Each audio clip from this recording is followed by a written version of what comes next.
Hello students, आज के lecture में हम हमारे लास्ट लेक्चर को ही कंटिन्यू करेंगे। और लास्ट लेक्चर में हमने क्या पढ़ा था? हमने पढ़ा था इलेक्ट्रॉनिक डिस्प्लेसमेंट। वो टू टाइप्स का होता है, परमानेंट और temporary.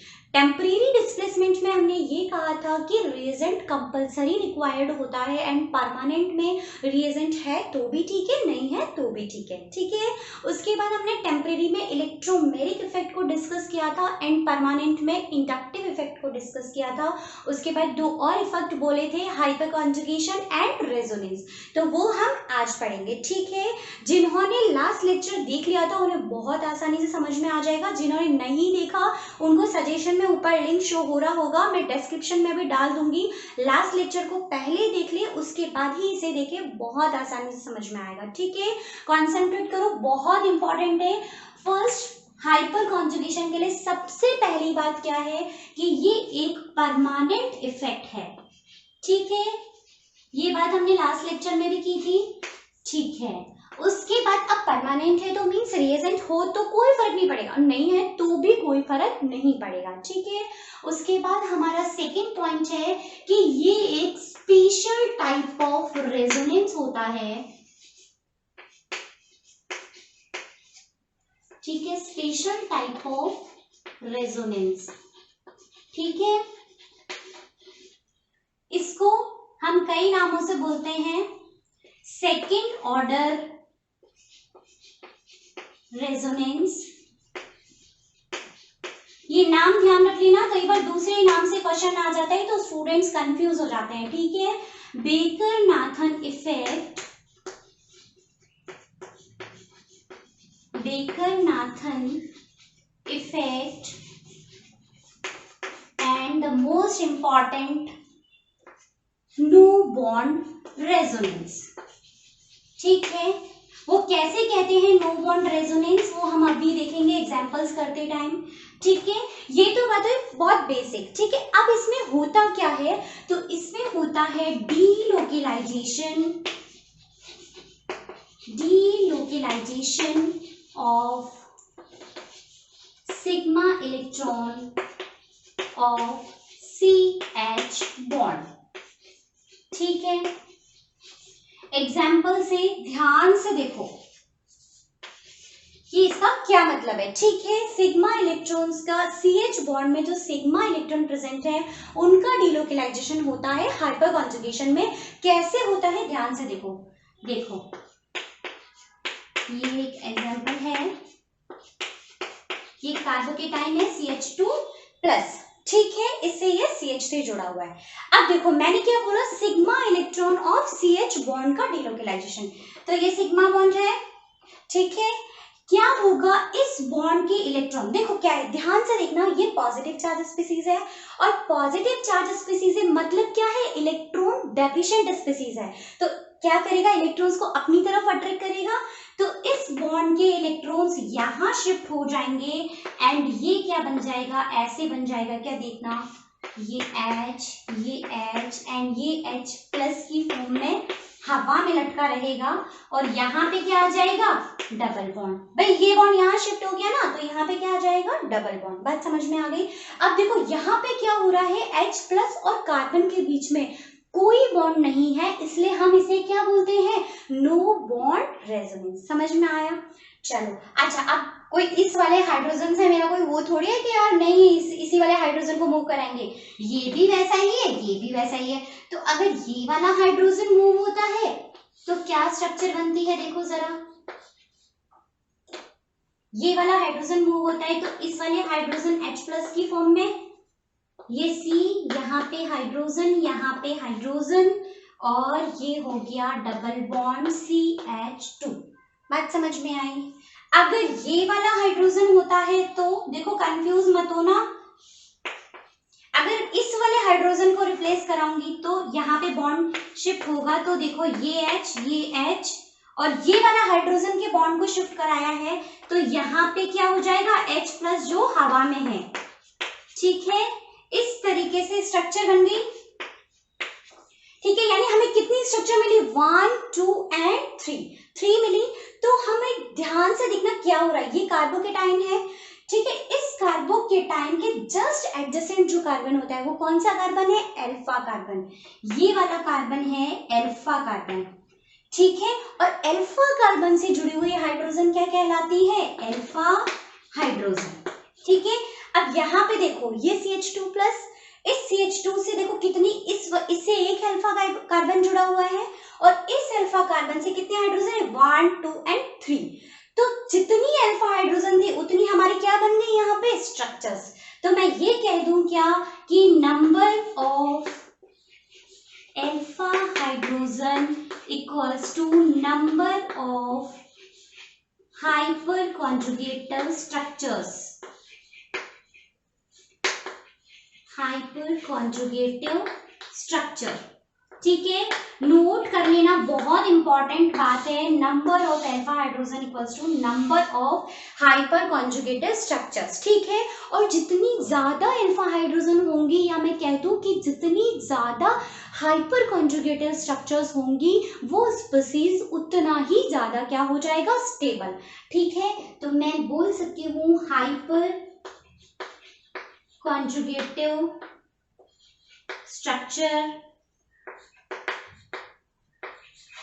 hyperconjugative structure is directly proportional to stability, यानी जितनी ज्यादा हाइपर कॉन्जुगेटिव स्ट्रक्चर्स होंगी, स्टेबिलिटी उतनी ही ज्यादा होगी। इसको नोट कर लेना और बोल्ड कर लेना अपनी नोटबुक में, क्योंकि आपके कॉम्पिटिटिव एग्जाम्स में, जेई नीट में और बाकी सभी कॉम्पिटिटिव एग्जाम में स्टेबिलिटी ऑफ कंपाउंड का ऑर्डर लिखने के लिए क्वेश्चंस आते हैं और उसमें आपको ये पता होना बहुत जरूरी है, ठीक है। तो चलो आगे देखते हैं, यहाँ तक समझ में आ गया, रब कर रही हूँ।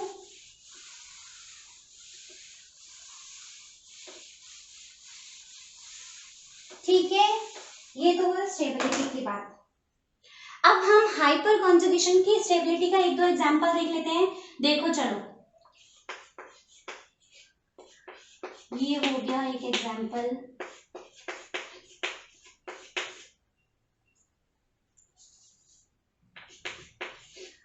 ठीक है। एक मैंने बना दिया ये, और एक ये इसे CH3 जोड़ दिया, यहाँ पे CH3 जोड़ दिया, ठीक है। एक CH3 जोड़ दिया और यहाँ पे ओनली CH3 प्लस, ठीक है। ये एग्जांपल है। अब हमने क्या बोला, इसमें क्या करना है, हमें स्टेबिलिटी ऑर्डर लिखना है, ठीक है। स्टेबिलिटी ऑर्डर कैलकुलेट करना है इसके लिए, ठीक है। क्या होगा, अब देखो ये है पॉजिटिव चार्ज स्पीसीज कार्बोकेटाइन, ठीक है। इसके जस्ट एडजेसेंट जो कार्बन होगा वो कौन सा कार्बन है, अल्फा कार्बन, और उस कार्बन पे लगी हुई हाइड्रोजन कौन सी होगी, अल्फा हाइड्रोजन। तो देखो यहाँ पे 3 और 3 6 और 3 9 अल्फा हाइड्रोजन है क्या, 9 अल्फा हाइड्रोजन, ठीक है। यहाँ पे देखो 3 और 3 6 अल्फा हाइड्रोजन, 6 अल्फा हाइड्रोजन, और यहाँ पे 3 अल्फा हाइड्रोजन, और यहाँ पे कोई भी नहीं है, 0 है, ठीक है, 0 अल्फा हाइड्रोजन। क्योंकि देखो पॉजिटिव चार्ज स्पीसीज है, इससे कोई कार्बन ही नहीं जुड़ा। जब अल्फा कार्बन ही नहीं है तो अल्फा हाइड्रोजन कहाँ से होगा, ठीक है। जब अल्फा हाइड्रोजन नहीं होगा तो हाइपर कॉन्जुगेशन भी नहीं होगा, ठीक है। अब स्टेबिलिटी की बात करें तो जितनी ज्यादा अल्फा हाइड्रोजन, जितनी ज्यादा हाइपर कॉन्जुगेटिव स्ट्रक्चर्स, स्टेबिलिटी क्या होगी उतनी ही ज्यादा। तो सबसे ज्यादा इसकी, फिर इसकी, फिर इसकी, और सबसे कम इसकी। इसमें तो है ही नहीं हाइपर कॉन्जुगेशन, ठीक है। समझ आया, एक और एग्जांपल देख लो।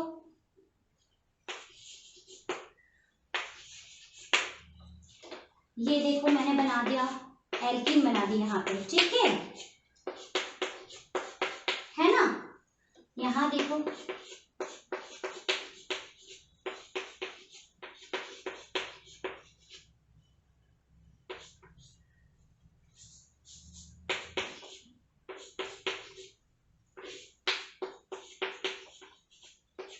नोट कर देना ना मेरे साथ साथ,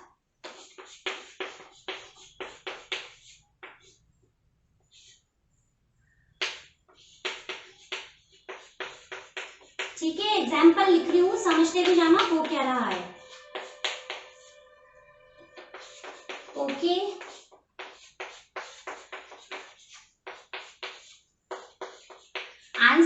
लिया क्या आप सभी ने?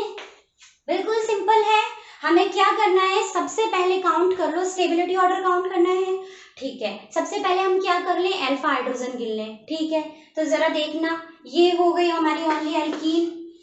अब इसके एडजेसेंट जो कार्बन होगा वो अल्फा कार्बन, और उससे जुड़ी हुई हाइड्रोजन क्या हो जाएगी, अल्फा हाइड्रोजन। लेकिन यहाँ पे तो अल्फा कार्बन ही नहीं है, तो ये हो गए 0 अल्फा हाइड्रोजन। यहाँ पे क्या है, एक कार्बन और इससे 3 हाइड्रोजन जुड़ी है, तो यहाँ पे 3, यहाँ पे 6, यहाँ पे 9 और यहाँ पे 12।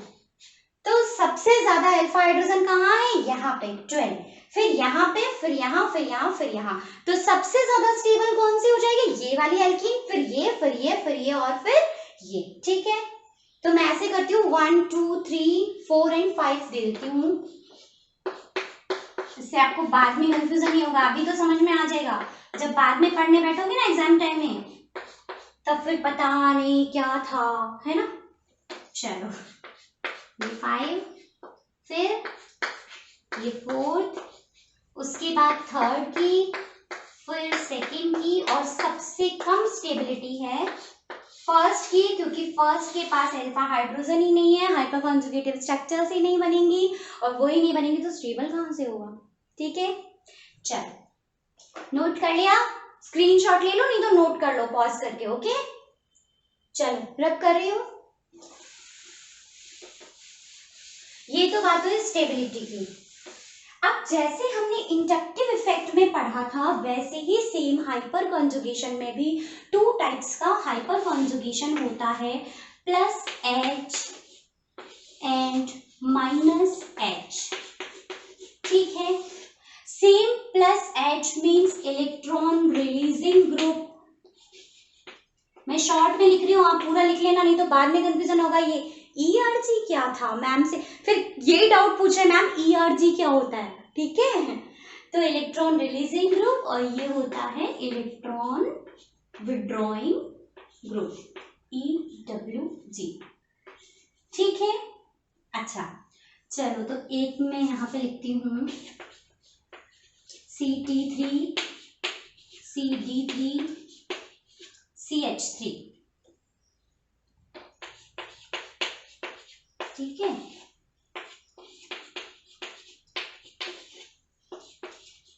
ना।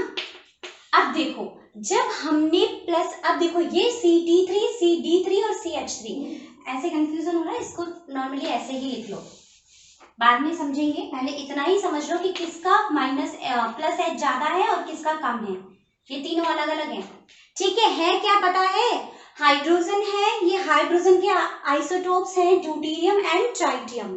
ठीक है, ये हैवियर आइसोटोप है और ये इसके कंपैरिजन में कम है। ठीक है, इतना तो पता है, नहीं पता तो नोट कर लेना, कोई प्रॉब्लम नहीं है। ओके, चलो, अब हमने +I के केस में ये पढ़ा था कि जो हैवियर आइसोटोप है उसका +I क्या होता है, ज्यादा।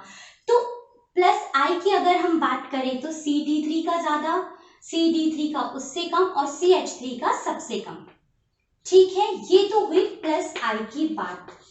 लेकिन जब हम +H की बात करते हैं तो क्या होता है, अभी अभी हाइपर कॉन्जुगेटिव स्ट्रक्चर बनाते टाइम आपने देखा था कि पूरा का पूरा बॉन्ड कंप्लीटली शिफ्ट हो रहा था। ठीक है, यानी कि कार्बन और हाइड्रोजन के बीच का बॉन्ड क्या हो रहा था, टूट रहा था। और बॉन्ड कौन सा अच्छे से टूटेगा, जो वीक होगा। तो जितना ज्यादा हैवियर आइसोटोप होगा वो बॉन्ड उतना ही ज्यादा क्या होता है, स्ट्रॉन्ग। ये चीज भी लिख लेना, आप यहाँ पे लिख लो चाहे short note type, heavier isotope have strong bond. ठीक है, यानी कि जितना ज्यादा हैवियर आइसोटोप होगा उसका बॉन्ड उतना ही ज्यादा क्या होगा, स्ट्रॉन्ग होगा। ठीक है, अब यहाँ पे देखो क्या हो रहा है, हैवियर आइसोटोप हमारा कौन सा है, टाइटेनियम। ठीक है, और फिर ड्यूटेरियम और फिर हाइड्रोजन। तो इसका मतलब क्या है, हाइड्रोजन का वेट सबसे कम है, सबसे कम है तो C और H के बीच में बॉन्ड सबसे कम वीक होगा, मतलब वीक होगा, यानी कि सबसे कम स्ट्रॉन्ग होगा। भाई मैंने बोला कि जितना हैवी आइसोटोप होगा उसका बॉन्ड उतना ही स्ट्रॉन्ग होगा, और जितना स्ट्रॉन्ग बॉन्ड होगा वो उतनी ही मुश्किल के साथ टूटेगा। ठीक है, यही है। तो C-D3 के क्या है, हैवियर है, तो इसका बॉन्ड ज्यादा स्ट्रॉन्ग है तो बहुत मुश्किल से टूटेगा, जबकि CH के बीच में बॉन्ड क्या होगा, आसानी से टूट जाएगा। तो हाइपर कॉन्जुगेशन किस में ज्यादा हो जाएगा, CH3 में। तो यहाँ पे ऑर्डर हो जाएगा CT3 का कम, फिर CD3 का उससे ज्यादा, और CH3 का सबसे ज्यादा। ये बात समझ में आ गई क्या? ध्यान से समझ लो, ये प्लस आई की बात है और प्लस H की ये वाली बात है कि बॉन्ड जितना ज्यादा वीक होगा उतनी आसानी से टूटेगा, और उसका प्लस H उतना ही ज्यादा होगा। ठीक है, ये बॉन्ड आसानी से टूटेगा C और H वाला, तो इसका प्लस H क्या हो गया, ज्यादा। अब एक और इम्पॉर्टेंट बात, hyper conjugation is dominant over inductive effect. इसको ढंग से मैं ये जितने भी पॉइंट्स बता रही हूँ ना और बोल्ड कर रही हूँ, ये आप बोल्ड कर लेना अच्छे से अपनी नोटबुक में, क्योंकि इन सभी पॉइंट्स पे क्वेश्चंस आपके कॉम्पिटिटिव एग्जाम्स में आए हैं, और मैं ये सभी ट्रिक्स जो आपको बता रही हूँ ये सब नोट कर लो। हम कल नेक्स्ट जो लेक्चर है उसमें MCQ सॉल्व करेंगे, क्वेश्चन सॉल्व करेंगे, तब हम काम में लेंगे। ठीक है, चलो ये तो बात हुई प्लस H की। अब देखो ये ध्यान है क्या, CF3, CCl3, CBr3 और CI3। जब इंडक्टिव इफेक्ट की बात की थी, माइनस आई इफेक्ट की बात की थी, तो हमने ये कहा था कि minus I effect means electron withdrawing effect. Electron withdraw कौन करता है, जिसकी इलेक्ट्रॉन नेगेटिविटी क्या होती है, ज्यादा। तो फ्लोरीन की इलेक्ट्रॉन नेगेटिविटी ज्यादा, तो इसका माइनस आई क्लोरीन ब्रोमीन आयोडीन के कंपैरिजन में क्या होता है, ज्यादा। तो माइनस आई का जब हमने ऑर्डर लिखा था तो CF3 का ज्यादा, फिर CCl3 का, फिर CBr3 का और फिर CI3 का। ये तो बात थी माइनस आई के बारे में। ठीक है, लेकिन माइनस H के बारे में हमें क्या करना होगा, कौन सा बॉन्ड आसानी से टूट रहा है हमें वो देखना होगा। तो देखो जैसे जैसे हम ग्रुप में ऊपर से नीचे की तरफ जाते हैं, ऐसे ही जाते हैं ना, फ्लोरीन क्लोरीन ब्रोमीन आयोडीन ऐसे ही जाते हैं, तो क्या होता है, ऊपर से नीचे जाने पर बॉन्ड लेंथ साइज बढ़ता है तो बॉन्ड लेंथ भी बढ़ जाती है। बॉन्ड लेंथ बढ़ जाएगी तो क्या होगा, वो बॉन्ड आसानी से हम तोड़ सकते हैं। भाई इसको नॉर्मली ऐसे समझ लो कि एक तो आपको बहुत क्लोज फ्रेंड है, ठीक है, तो बॉन्ड लेंथ क्या हो गई, कम, दोनों के बीच में डिस्टेंस कम हो गई, और एक आपका ऐसे ही दुश्मन टाइप, मतलब एक होता है ना, नहीं यार ये तो मुझे फ्रेंड ही पसंद नहीं है, ऐसा वाला रहता है ना, तो वो वाले उसके बीच में डिस्टेंस क्या हो गई आपकी, ज्यादा हो गई, यानी बॉन्ड लेंथ ज्यादा हो गई। तो अगर उन दोनों को कोई भड़काएगा तो क्या होगा, आसानी से बिखर जाएंगे, दोनों अलग अलग हो जाएंगे। लेकिन स्ट्रॉन्ग जो बेस्ट फ्रेंड्स हैं वो आसानी से अलग नहीं होंगे, उनके लिए क्या होगा, ज्यादा एनर्जी की रिक्वायरमेंट। तो यहाँ पे भी सेम हो रहा है, CI3 बहुत आसानी से टूट जाएगा एज कंपेयर टू CF3। बात समझ में आ गई?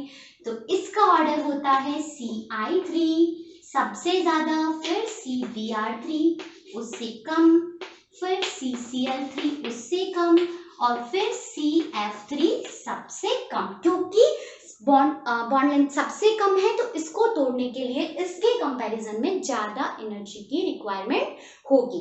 बात समझ में आ गई? ये ऑर्डर हुआ माइनस H का। तो जहां पे इंडक्टिव इफेक्ट और हाइपर कॉन्जुगेशन दोनों लग रहे हैं तो हम किसको सही मानेंगे, हाइपर कॉन्जुगेशन को। क्यों?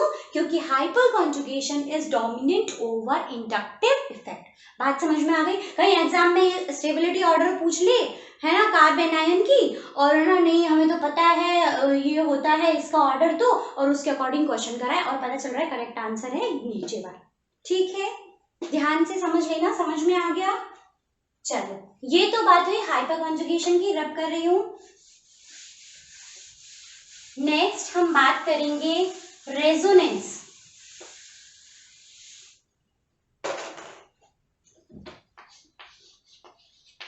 रेजोनेंस, ठीक है, तो फर्स्ट पॉइंट तो सेम परमानेंट इफेक्ट है, ठीक है। इसका मतलब रिएजेंट रिक्वायर्ड नहीं है तो भी कोई प्रॉब्लम नहीं है, नहीं है तो भी कोई प्रॉब्लम नहीं है, ठीक है। अच्छा, दूसरी बात, जितनी ज्यादा रेजोनेंस होगा या रेजोनेटिंग स्ट्रक्चर्स जितनी ज्यादा होंगी, रेजोनेटिंग या स्ट्रक्चर्स जितनी ज्यादा होंगी, या कह दूं रेजोनेंस जितना ज्यादा होगा, स्टेबिलिटी क्या होगी उतनी ही ज्यादा। जैसे हमने हाइपर कॉन्जुगेशन में बोला था कि जितनी ज्यादा हाइपर कॉन्जुगेटेड स्ट्रक्चर्स होंगी, स्टेबिलिटी क्या होगी उतनी ही ज्यादा। तो बिल्कुल ऐसे ही है कि जिस कंपाउंड में जितना ज्यादा रेजोनेंस होगा वो उतना ही ज्यादा क्या हो जाएगा, स्टेबल, ठीक है। एक और मेन बात कि जितनी भी रेजोनेटिंग स्ट्रक्चर्स होती हैं, कई बार बहुत छोटे छोटे क्वेश्चंस बन जाते हैं इन थ्योरेटिकल पॉइंट्स पे, जितनी ज्यादा रेजोनेटिंग स्ट्रक्चर्स होती हैं वो सभी क्या होती हैं, हाइपोथेटिकल, ठीक है, यानी सोची हुई है वो, ओके। और जो रेजोनेंस हाइब्रिड बनता है वो क्या होता है, ट्रू। बात समझ में आ गई। अब रेजोनेंस के लिए सबसे इंपॉर्टेंट चीज क्या है कि जिनके बीच में भी रेजोनेंस हो रहा है, double bond double bond, double bond positive charge, double bond negative charge, जिसके भी बीच में, वो क्या होनी चाहिए, कॉन्जुगेशन में। मींस कैसे, डबल फिर सिंगल फिर डबल फिर सिंगल, तो क्या हो गया ये, कॉन्जुगेशन। तो जहां पे कॉन्जुगेशन होता है रेजोनेंस क्या होता है, वहीं पे होता है। बात समझ में आ गई। चलो एग्जांपल्स देख लो। फर्स्ट अगर हम बात करें रेजोनेंस में, double bond conjugated with positive charge, ठीक है ना। अब देखो इसमें क्या हो रहा है, ये पॉजिटिव चार्ज, ये सिंगल बॉन्ड, फिर डबल, फिर सिंगल, फिर डबल, फिर सिंगल, फिर डबल, फिर सिंगल, और फिर यहाँ पे ये क्या हो गया, पॉजिटिव चार्ज स्पीसीज। बात समझ में आ गया। तो ये यहाँ पे क्या हो गया, रेजोनेंस में हो गया, कॉन्जुगेशन में हो गया। तो इसकी रेजोनेटिंग स्ट्रक्चर्स देखो, ध्यान से समझना। बहुत स्टूडेंट्स को रेजोनेटिंग स्ट्रक्चर्स बनाने में प्रॉब्लम होती है, हम बहुत आराम से सीखेंगे। देखो पहली बात, इसको ट्रिक से थोड़ा सा समझेंगे, ठीक है। देखो जो पॉजिटिव होता है, अगर हम नॉर्मल लाइफ की बात करें तो जो पर्सन पॉजिटिव होता है दुनिया उसी की तरफ भागती है, ऐसा ही होता है। और अगर हम केमिस्ट्री की बात करें तो जो पॉजिटिव है वो इलेक्ट्रॉन डेफिशिएंट है, तो जो पास में उसके पास डबल बॉन्ड है वो उसको क्या करेगा, इलेक्ट्रॉन्स देगा।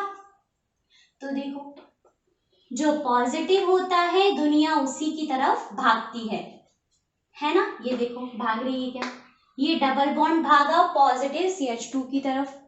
तो देखना क्या हुआ है,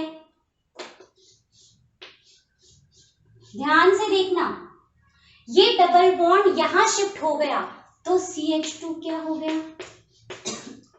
ये डबल बॉन्ड आ गया। अब यहां पे क्या हुआ, यहां तो देखो डबल बॉन्ड है, कार्बन की वैलेंसी 1 2 3 एंड 4 कंप्लीट हो रही है, लेकिन यहाँ पे बॉन्ड रह गया, यहाँ पे बॉन्ड रह गया, लेकिन इस वाले कार्बन की वैलेंसी क्या हो रही है, कंप्लीट नहीं हो रही है। तो यहाँ पे क्या आ गया, पॉजिटिव चार्ज, ठीक है। अब देखो फिर क्या हुआ, फिर इस बॉन्ड के इलेक्ट्रॉन यहाँ शिफ्ट हुए, दुनिया कहाँ जा रही है, पॉजिटिव की तरफ, ठीक है। तो क्या हुआ, देखो जरा, अब क्या हुआ, अब ये वाला जो कार्बन है इस पे पॉजिटिव चार्ज आ जाएगा, यहाँ पे पॉजिटिव चार्ज आ गया, यहाँ पे डबल बॉन्ड, ये CH2, और यहाँ पे नॉर्मली बॉन्ड था पहले से। अब फिर क्या करेंगे, दुनिया कहाँ जाएगी, पॉजिटिव की तरफ, तो ये फिर पॉजिटिव की तरफ, ठीक है। तो फिर क्या होगा, देखो यहाँ पे बॉन्ड आ जाएगा, यहाँ से बॉन्ड यहाँ शिफ्ट हुआ, यहाँ पे बॉन्ड आ जाएगा, यहाँ पे पॉजिटिव चार्ज, यहाँ पे डबल बॉन्ड, और ये हो गया हमारा CH2, ठीक है। फिर क्या होगा, दुनिया पॉजिटिव की तरफ, ये लो भाई दुनिया पॉजिटिव की तरफ, तो क्या हो गया, यहाँ पे CH2 वापस अपना पॉजिटिव हो गया, ये ऐसे हो गया, ये ऐसे हो गया, और ये ऐसे हो गया, ठीक है। देखो क्या हुआ, जो कंडीशन थी वैसी की वैसी आ गई, बॉन्ड्स की स्ट्रक्चर क्या हो गई हमारी, चेंज। ठीक है, समझ में आया सबको रेजोनेटिंग स्ट्रक्चर्स बनाना? ठीक है, प्रैक्टिस करना। नहीं समझ में आए तो हम फिर से समझ लेंगे, आप वीडियो को दोबारा देख के समझ लेना। वैसे बहुत आसान है, बॉन्ड को हमेशा पॉजिटिव की तरफ मूव करा दो, क्योंकि हम कहाँ जाते हैं? पॉजिटिव की तरफ। ठीक है, तो मूव करा देंगे, जैसे ही मूव कराएंगे ये वाला पॉजिटिव हो जाएगा, इसको मूव कराएंगे तो ये वाला पॉजिटिव हो जाएगा। ठीक है, समझ आया? प्रैक्टिस करना, बहुत आसान लगेगा। ठीक है, नहीं समझ में आया तो मैं तो हुई। चलो नेक्स्ट एग्जांपल देखो। अगर double bond conjugated with negative charge. ठीक है, देखो अब क्या हुआ। अब पता है क्या होता है, दुनिया किसकी तरफ जाती है? पॉजिटिव की तरफ, लेकिन नेगेटिव से क्या होता है? दूर भागती है। लेकिन जो नेगेटिव होते हैं वो क्या होते हैं? दुनिया की तरफ भागते हैं। ऐसा ही होता है, जो नेगेटिव होते हैं वो जबरदस्ती पीछे पड़ते हैं, है ना? तो यहाँ पे क्या हो रहा है? ये नेगेटिव है, ये जबरदस्ती यहाँ भागेगा। देखो सब कॉन्जुगेशन में है क्या? नेगेटिव, उसके बाद फिर डबल बॉन्ड, फिर सिंगल, फिर डबल बॉन्ड, फिर सिंगल, फिर डबल बॉन्ड, सिंगल, फिर नेगेटिव। ठीक है, अब नेगेटिव पर्सन कहाँ भागेगा? दुनिया की तरफ।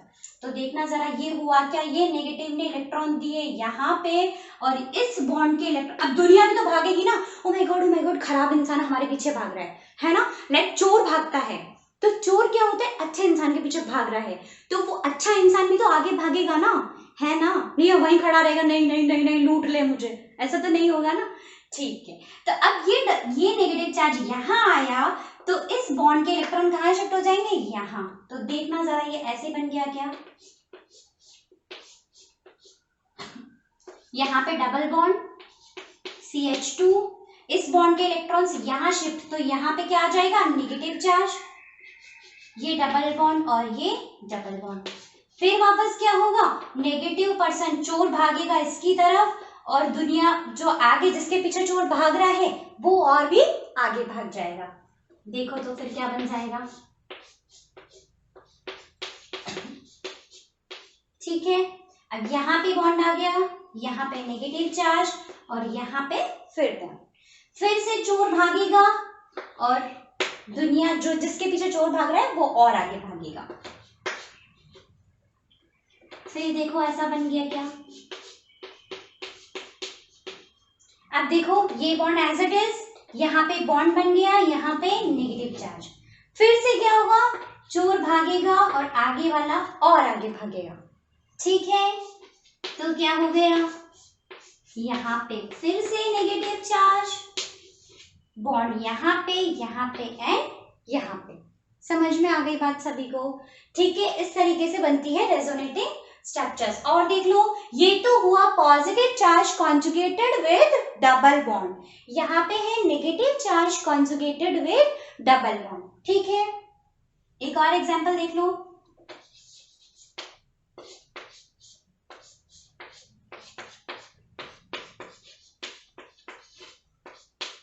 अब यहाँ पे क्या हो रहा है? देखो डबल बॉन्ड कॉन्जुगेशन में है, किसके साथ? डबल बॉन्ड के साथ। देखो double single double single double single double single. ठीक है, ऐसा ही है। चलो अब क्या होगा? देखो अब कंफ्यूज मत होना। अब क्या होगा?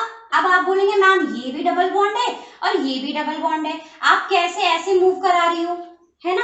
तो भाई ध्यान से समझो, यहाँ पे कौन है? ऑक्सीजन है, मोर इलेक्ट्रॉन नेगेटिव है, तो वो दूसरे वाले बॉन्ड जिसके साथ कॉन्जुगेशन में है उसके इलेक्ट्रॉन्स को अपनी ओर क्या करेगा? अट्रैक्ट। तो ऑब्वियस सी बात है, ये बोलेगा भैया मेरी इलेक्ट्रॉन नेगेटिविटी तो ज्यादा है, तो मेरे को तो इलेक्ट्रॉन दो, बाद में तुम जानो, तुम्हारा काम जाने। तो इस बॉन्ड के इलेक्ट्रॉन्स को क्या करेगा? इसकी तरफ ले लेगा। अब क्या है? ये नाइट्रोजन, ये भी इलेक्ट्रॉन नेगेटिव हो गया कार्बन के कंपैरिजन में, तो अब ये क्या करेगा? इस बॉन्ड के इलेक्ट्रॉन्स को अपनी तरफ ले लेगा। सही है? चलो तो देखना जरा क्या बन गया। बिल्कुल सिंपल है, हम करते जाएंगे ना स्टेप बाय स्टेप, तो बहुत आराम से समझ में आता जाएगा। देखो अब क्या हो गया, यहाँ पे नाइट्रोजन, ठीक है, और यहाँ पे ये ऑक्सीजन पे नेगेटिव चार्ज, यहाँ पे डबल बॉन्ड, ठीक है, और यहाँ पे क्या हो गया? Positive charge. अब देखो क्या हुआ है, इस बॉन्ड के इलेक्ट्रॉन्स यहाँ शिफ्ट हुए हैं, तो बेचारे कार्बन के पास तो थोड़ा सा ही था, वो बॉन्ड्स ही थे, वो भी तुमने छीन लिए, तो अब क्या हो गया, इलेक्ट्रॉन डेफिशिएंट हो गया, तो क्या आ गया उसके ऊपर, पॉजिटिव चार्ज। अब देखो ये बॉन्ड एज इट इज है और ये बॉन्ड यहाँ है, ठीक है। अब क्या है, देखो अंदर ही रेजोनेंस घूमेगा। अब क्या करना है, हमें क्या करना है, पॉजिटिव चार्ज और डबल बॉन्ड क्या आ गए, कॉन्जुगेशन में। तो कैसे था, बिल्कुल ऐसे वाला ही रेजोनेंस हो जाएगा, पॉजिटिव की तरफ दुनिया भागेगी। तो ये कौन है, दुनिया, ये कहाँ भागेगी, पॉजिटिव की तरफ। तो ये बन जाएगा क्या, देखो ये नाइट्रोजन, यहाँ पे नेगेटिव चार्ज, ये ऐसे, यहाँ पे बॉन्ड आ जाएगा, यहाँ पे पॉजिटिव आ जाएगा, यहाँ पे बॉन्ड आ गया तो अब यहाँ पॉजिटिव आ जाएगा, और फिर यहाँ नेक्स्ट में क्या होगा, फिर दुनिया भागेगी पॉजिटिव की तरफ।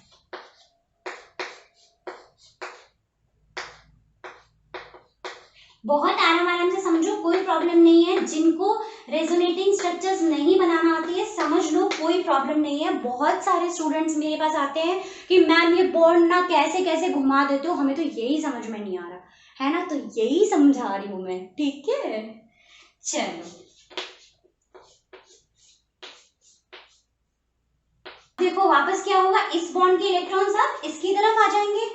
तो देखो यहाँ पे फिर ये बॉन्ड, फिर ये बॉन्ड, फिर नाइट्रोजन, और अब इस बॉन्ड के इलेक्ट्रॉन्स इसकी तरफ आ जाएंगे। तो ये ऑक्सीजन क्या करेगा, इस नेगेटिव चार्ज क्या आपको यहाँ पे शिफ्ट हो जाएगा, तो फिर क्या हो जाएगा, वापस ये और ये।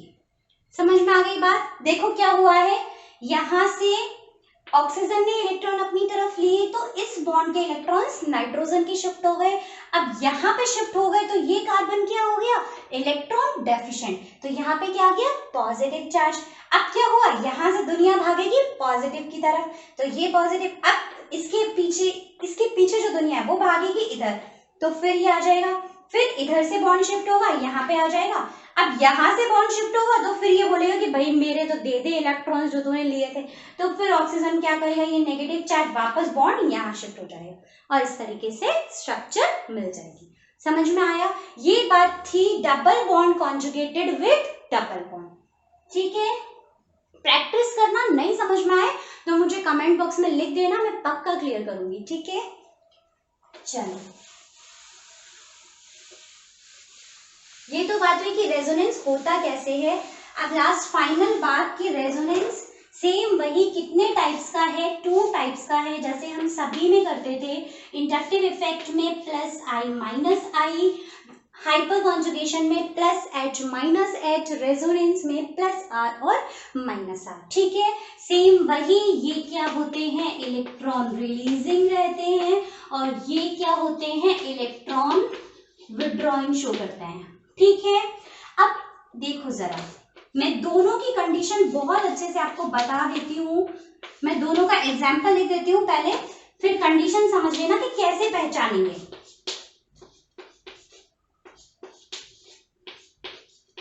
ठीक है, अगर बेंजीन रिंग से कोई ऐसा ग्रुप जुड़ा हुआ है जिस पर कि लॉन पेयर प्रेजेंट हो, ऑब्वियसली ऐसा ही ग्रुप होगा तभी तो वो रिंग को इलेक्ट्रॉन्स दे पाएगा।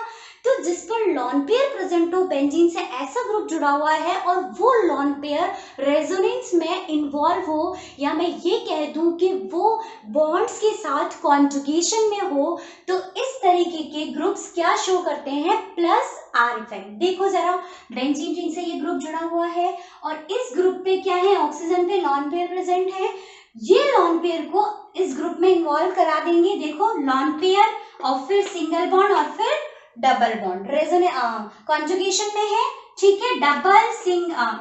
लॉन पेयर, सिंगल बॉन्ड और फिर ये डबल बॉन्ड कॉन्जुगेशन में है तो रेजोनेंस हो जाएगा, ठीक है। यानी इस तरह के ग्रुप्स क्या शो करते हैं, +R effect, electron releasing effect, ठीक है। अगर इसकी बात करें तो देखो इलेक्ट्रॉन विड्रॉइंग वो शो करते हैं जो बेंजीन रिंग से सीधे जुड़े होते हैं, उनके पास लॉन पेयर प्रेजेंट नहीं होता है और वो किसी भी ऐसे एटम से डायरेक्टली जुड़े होते हैं मल्टीपल बॉन्ड से जो कि मोर इलेक्ट्रॉन नेगेटिव है। देखो ध्यान से समझो, मैंने क्या बोला, मैं फिर से बोल रही हूँ, बेंजीन रिंग से डायरेक्टली जुड़ा हुआ ग्रुप जिस पर लोन पेयर एब्सेंट होता है, मतलब प्रेजेंट नहीं होता है, और वो ग्रुप डायरेक्टली मल्टीपल बॉन्ड से मोर इलेक्ट्रॉन नेगेटिव ग्रुप से जुड़ा होता है। देखो, अगर मोर इलेक्ट्रॉन नेगेटिव से जुड़ा होगा तो ही तो ये इस बॉन्ड के इलेक्ट्रॉन्स को यहाँ शिफ्ट करेगा और इस बॉन्ड के इलेक्ट्रॉन्स यहाँ शिफ्ट होंगे, यही होगा। तभी तो क्या हुआ, इसका इलेक्ट्रॉन रिलीजिंग इफेक्ट हो गया, और यहाँ पे क्या हो रहा है, ये लॉन पेयर्स को डोनेट कर देगा और ये ऐसे शिफ्ट हो जाएगा। ठीक है, आपका काम ये है कि इसकी और इसकी दोनों की रेजोनेटिंग स्ट्रक्चर्स, इसकी हमने अभी जस्ट डिस्कस करी है, लेकिन फिर भी बिना देखे बनाने की कोशिश करना, और इसकी रेजोनेटिंग स्ट्रक्चर्स भी जिन स्टूडेंट्स को आसानी से आती है उनके लिए कोई प्रॉब्लम नहीं है, बट बहुत सारे स्टूडेंट्स को रेजोनेटिंग स्ट्रक्चर्स बनाने में प्रॉब्लम होती है, तो वो प्रैक्टिस करना, नहीं समझ में आए तो मुझसे समझ लेना। ठीक है, आज की क्लास में जो भी इम्पोर्टेंट टिप ट्रिक्स सब बताई हैं वो सभी आप ध्यान से समझ लेना, वीडियो को दोबारा देख लेना, क्लास बहुत इम्पोर्टेंट थी। कल नेक्स्ट लेक्चर में मैं इस पूरी क्लास के अब तक जीओसी के मैं जितने भी लेक्चर्स पढ़ा चुकी हूँ, मैं सभी लेक्चर्स का लिंक डिस्क्रिप्शन बॉक्स में डाल दूंगी, आपने नहीं देखे हैं तो देख लेना। ठीक है, फिर हम एमसीक्यूज जो आपके कॉम्पिटिटिव एग्जाम्स में आए हैं, नीट जेईई में आए हैं, वो सभी मैं आपको डिस्क्रिप्शन बॉक्स में डाल दूंगी, वो आप डाउनलोड कर लेना, सॉल्व करके रखना, हम नेक्स्ट लेक्चर में डिस्कस करेंगे। ठीक है, ओके। जो स्टूडेंट्स हमारी ऑनलाइन लाइव क्लासेस लेना चाहते हैं वो हमें 9353093361 पे कांटेक्ट कर सकते हैं। हमारी वीडियो को लाइक शेयर सब्सक्राइब जरूर करें। मिलती हूँ नेक्स्ट वीडियो में, बाय।